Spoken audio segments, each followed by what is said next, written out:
Good morning children. Kusum ma'am की online class में आपका स्वागत है। प्यारे बच्चों, आज हम 5th क्लास के विषय प्रवेश अध्ययन की पुस्तक झरोखा का पाठ 16 है, आन्या की डायरी रीड भी करेंगे और साथ ही इसमें आए हुए सभी प्रश्नों के उत्तर लिखना सीखेंगे। तो देखिए बच्चों, मेरी डायरी मेरी सहेली। यहाँ पर इस तस्वीर को देखिए ध्यान से। पता है ये कौन है? इस लड़की का नाम है आन्या और आन्या को डायरी लिखने का बहुत शौक है और ये हर बात अपनी डायरी में लिखती है। तो अब ये कहती है आन्या कि मैं हूं आन्या और यह है मेरी डायरी, मेरी सबसे प्यारी सहेली। आन्या जो है वो डायरी को अपनी सहेली मानती है, हर बात इसमें शेयर करती है, वो लिखती है। बचपन से ही मुझे नई नई जगहों पर घूमना, वहां के घरों को बारीकी से देखना समझना बहुत भाता है। ये घर कैसे, कब और क्यों बने, इन सब सवालों के जवाब ढूंढकर मैं अपनी डायरी में लिखती जाती हूँ। घरों को देखने समझने के इसी शौक ने मुझे आर्किटेक्ट बनने का सपना दिखाया। आओ तुम भी पढ़ो मेरी डायरी के कुछ पन्ने। अब यहाँ पर देखिए, अब बताओ, इसमें कुछ पर्सन आए हुए हैं।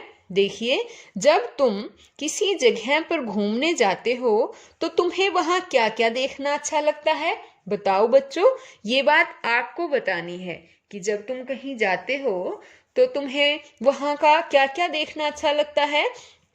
जैसे कि वहाँ का खान पान अच्छा लगता है, वहाँ की वेशभूषा अच्छी लगती है, या वहाँ का रहन सहन अच्छा लगता है, या वहाँ के बाजार आपको अच्छे लगते हैं। इस तरह से आपको बताना है कि आपको वहाँ क्या क्या अच्छा लगता है।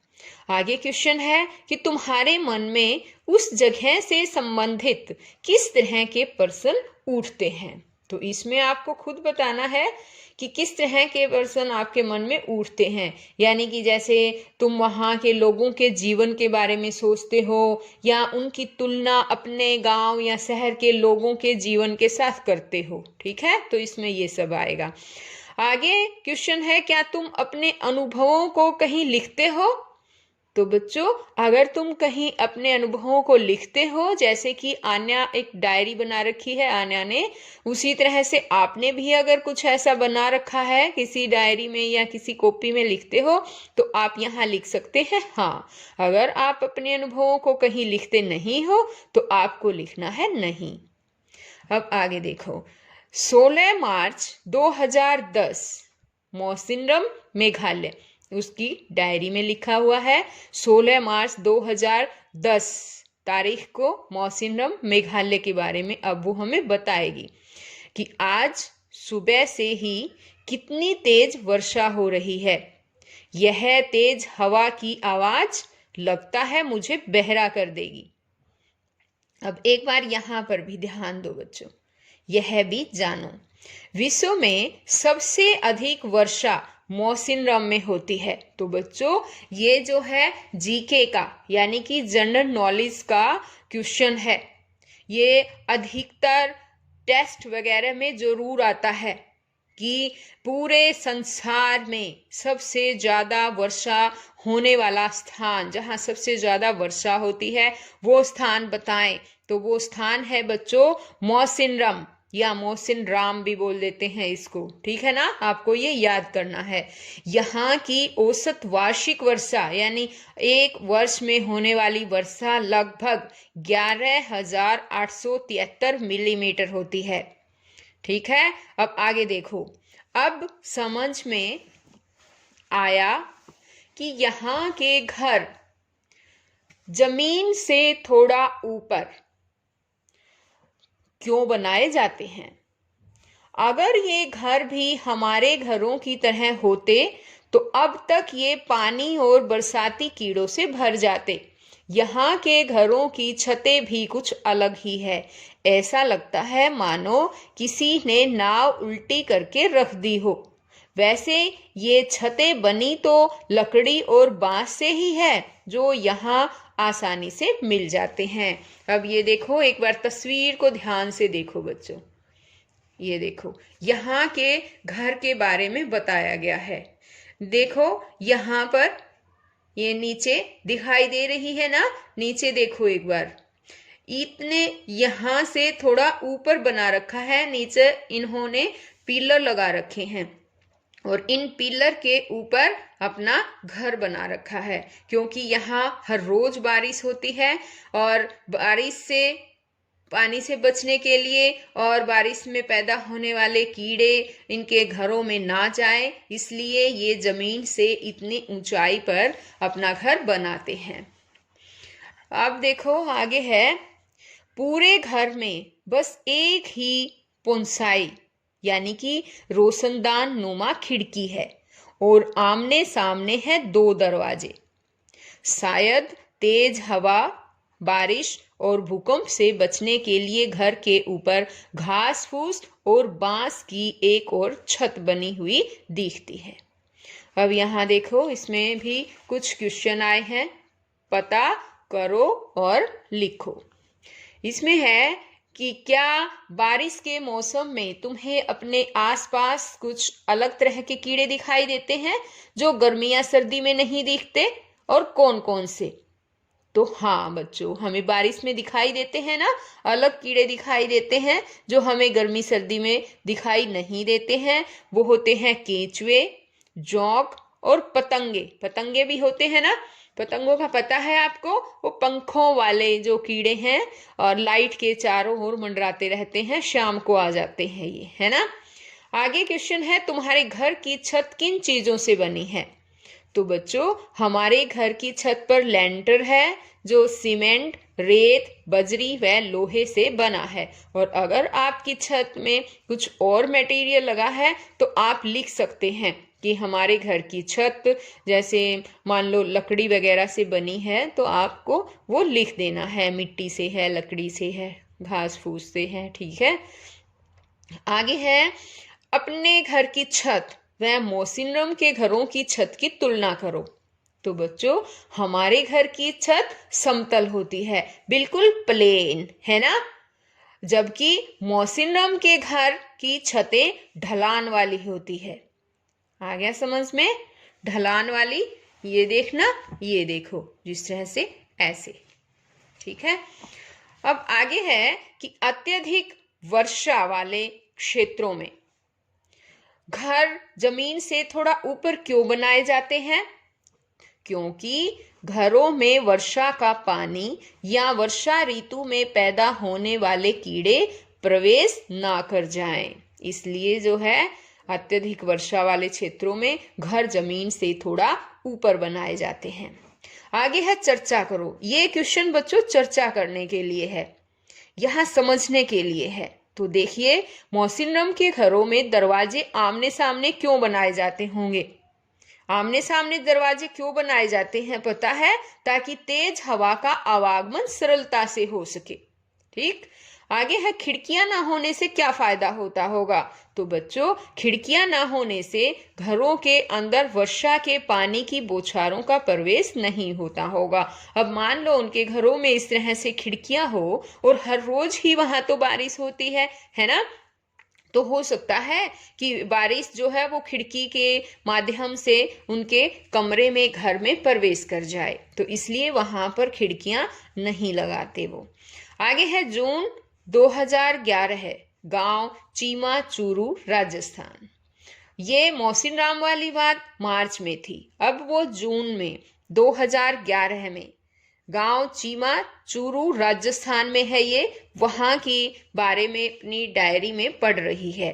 तो देखिए क्या लिखा है उसने कि कल शाम के कार्यक्रम में तो बहुत मजा आया। राजस्थान के लोग कितने रंग बिरंगे कपड़े पहनते हैं, अपने घरों को भी ये इसी तरह से सजाते हैं। मिट्टी व गारे से बनी मोटी दीवारें और उन पर चिपकाए गए आईनों के टुकड़े मानो दीवार पर हीरे चमक रहे हों। इन थोड़े से घरों के अलावा दूर दूर तक बस रेत के टीले ही दिखते हैं। हाँ, कहीं कहीं झाड़ियां या नागफनी जरूर दिख जाती है। यहाँ गर्मी तो इतनी ज्यादा है। आप ये देखिए बच्चों, यहाँ पर ये राजस्थान का घर दिखाया गया है। ये देखो, है ना। और यहाँ के लोग अपने घरों को मिट्टी और गारा से काफी अच्छी तरह से सजाते हैं और इसके ऊपर छोटे छोटे शीशे जो है, आईना यानी कि उनके टुकड़े लगाते हैं, जो काफी बहुत ज्यादा सुंदर लगते हैं। अब ये कहता है कि यहाँ गर्मी तो इतनी ज्यादा है कि बाहर थोड़ी देर भी खड़ा होना मुश्किल है, पर अंदर, घर के अंदर जाते ही ठंड का एहसास होता है। ऐसा शायद इन घरों की खास बनावट के कारण है। वहां शायद ऐसा इन घरों की खास बनावट के कारण है।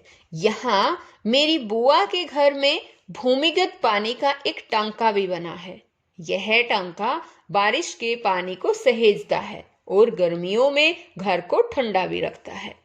तो देखिए एक बार, यहाँ पर देखो। अब ये आन्ना अपने बुआ के घर के बारे में बताती है कि उसकी बुआ के घर में एक भूमिगत पानी का एक टांका बना हुआ है और ये पानी, पता है इसमें पानी कहाँ से आता है? बारिश का पानी इकट्ठा किया जाता है इसके अंदर और फिर गर्मियों में घर को ठंडा भी रखता है और बाद में जब भी इन्हें इस पानी की जरूरत होती है तो इसमें से वो पानी निकाल लेते हैं। अब बताओ, क्या तुम्हारे घर में भी वर्षा का पानी इकट्ठा किया जाता है? तो बच्चों ये आपको बताना है कि आपके घर में वर्षा का पानी इकट्ठा किया जाता है। यदि हाँ तो फिर बता दीजिए कि हाँ, और नहीं तो फिर नहीं, और अगर हाँ तो बताना है कि कैसे इकट्ठा किया जाता है। आगे है, गर्मियों में मिट्टी का मटका पानी को कैसे ठंडा रखता है? तो देखिए बच्चों, मटका मिट्टी का बना होने के कारण इसमें छोटे छोटे छेद होते हैं जिनमें से पानी बाहर रिसता रहता है और वाष्पित होता है। इसकी बाहरी परत गर्म नहीं होती, इसलिए इसके अंदर पानी ठंडा रहता है। बच्चों यहाँ पर जगह कम थी ना, इसलिए मैंने इस तरह से छोटे छोटे ये अक्षर लिखे हैं। आप यहाँ से देखो, यहाँ से शुरू है और ये क्वेश्चन यहाँ पर खत्म है। ठीक है, जो मैंने बताया है ना उसके अकॉर्डिंग आप अपने आप लिख लेना। यह है कि अगला क्वेश्चन है, क्या तुम राजस्थान के घरों में बने पानी के भूमिगत टांके और मिट्टी के मटके में कोई समानता देखते हो क्या? तो देखो, ये कहता है कि राजस्थान के घरों में बना भूमिगत टांका घरों को ठंडा रखता है, इसी तरह से मिट्टी का मटका भी पानी को ठंडा रखता है। अब आगे क्वेश्चन है, सोचो और लिखो। तो यहाँ पर तो जगह कम थी, इसलिए मैंने यहाँ नहीं लिखे। ये जो क्वेश्चन है इनके आंसर मैंने कॉपी में लिखे हैं। तो देखिए, राजस्थान में घरों की दीवारें मोटी क्यों बनाई जाती है? तो बच्चों, राजस्थान में बहुत तेज और गर्म हवाएं चलती है। इन गर्म और तेज हवाओं की गर्मी से बचने के लिए राजस्थान में घरों की दीवारें मोटी बनाई जाती है, क्योंकि ये दीवारें अंदर की ठंडक को बाहर नहीं जाने देती और बाहर की गर्मी को अंदर नहीं आने देती। तो ये हो गया इसका आंसर। अब नेक्स्ट 6th क्वेश्चन है हमारा, अगर दीवारें पतली होती तो क्या होता?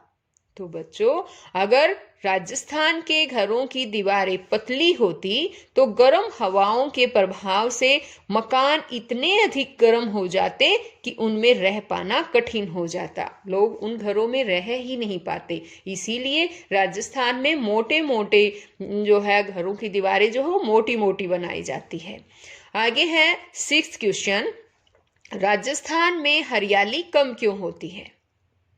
पता है बच्चों, आपने कभी सोचा है कि राजस्थान में हरियाली कम क्यों होती है? राजस्थान में वर्षा कम होती है और सिंचाई के साधनों की कमी है। चारों ओर रेत ही रेत है, इसलिए वहां हरियाली कम है।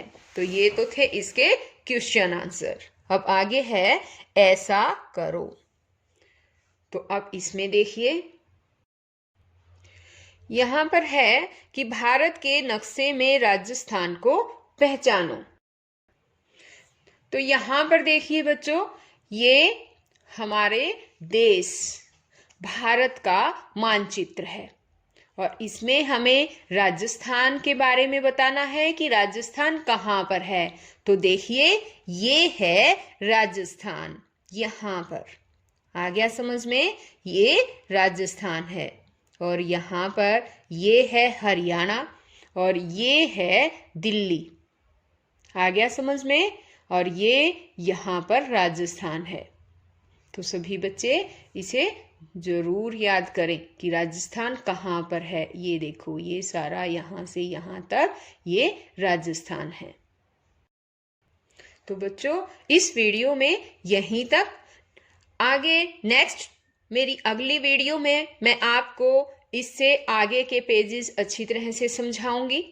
अगर आपने मेरे चैनल ऑनलाइन स्टडी हब को अभी तक सब्सक्राइब नहीं किया है तो इसे सब्सक्राइब करें और साथ में दिए गए बेल आइकन को जरूर दबाएं ताकि आपको नोटिफिकेशन मिलता रहे और मेरी हर वीडियो सबसे पहले आप तक आसानी से और जल्दी पहुंच सके।